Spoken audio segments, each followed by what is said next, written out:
बलूचिस्तानियों ने पाकिस्तान के भीतर व्यापक स्तर पर तबाही मचा दी है। अफगानिस्तान की सीमा से सटे इलाकों में तालिबानी लड़ाकों ने घुसपैठ कर गोलीबारी की और पाकिस्तानी सेना को पीछे हटने पर मजबूर कर दिया। इस हमले के बाद बलूचिस्तान लिबरेशन आर्मी BLA के लड़ाके आगे बढ़े और उन्होंने सुराब शहर पर कब्जा कर लिया। इस दौरान उन्होंने न सिर्फ पुलिस थानों और बैंकों को निशाना बनाया, बल्कि पंजाब प्रांत के लोगों पर विशेष रूप से हमला किया। पाकिस्तानी सेना के जवानों के साथ भी अत्यंत क्रूरता बरती गई।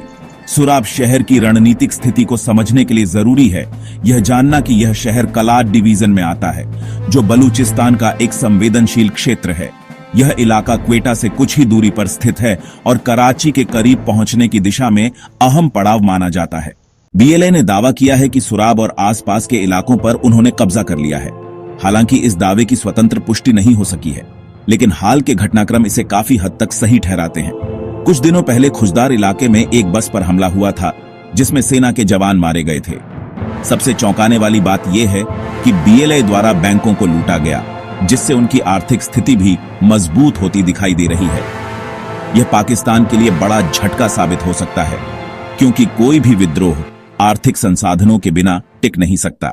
इस पूरे संघर्ष के पीछे सबसे बड़ा मुद्दा है व्यापार और संसाधनों पर अधिकार। बलूचिस्तान में सोना, हीरे और खनिज पदार्थों की भरमार है, लेकिन इनका लाभ विदेशी कंपनियों को दे दिया गया है। स्थानीय लोगों को न रोजगार मिला है, न कोई भागीदारी। इससे असंतोष और अधिक गहरा हुआ है। चीन और पाकिस्तान द्वारा शुरू किया गया CPEC, चीन पाकिस्तान आर्थिक गलियारा प्रोजेक्ट भी इस विद्रोह का एक कारण है। यह प्रोजेक्ट बलूचिस्तान के जरिए ग्वादर पोर्ट तक पहुंचता है, लेकिन स्थानीय लोगों को इससे कोई लाभ नहीं मिल रहा। इसके उलट इस क्षेत्र में चीनी सेना और संसाधनों की मौजूदगी का खतरा मंडरा रहा है। बलूच नेता वर्षों से अंतर्राष्ट्रीय मान्यता और भारत से समर्थन की मांग करते आ रहे हैं। उन्होंने भारतीय प्रधानमंत्री को पत्र लिखकर नागरिकता और राजनीतिक समर्थन की अपील की थी। बलूच लोग भारत के चाबहार पोर्ट प्रोजेक्ट का भी समर्थन करते हैं, क्योंकि इससे उन्हें आत्मनिर्भरता और चीन के हस्तक्षेप से मुक्ति की आशा है। स्थिति अब इस मोड़ पर आ चुकी है कि चीन ने पाकिस्तान सरकार को दरकिनार कर सीधे बलूचिस्तान से संवाद की कोशिश शुरू कर दी है। हालांकि वहां के गवर्नर को बलूच लोग पाकिस्तान का पिट्ठू मानते हैं और उस पर भरोसा नहीं करते।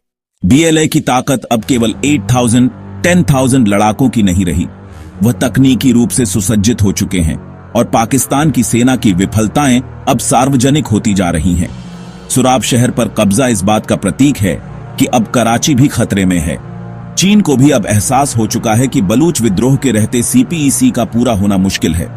इसलिए वह वैकल्पिक मार्गों जैसे अफगानिस्तान या म्यांमार की ओर रुख कर रहा है। फिलहाल सभी की निगाहें इस पर हैं कि बलूच विद्रोह अगला कदम क्या उठाता है।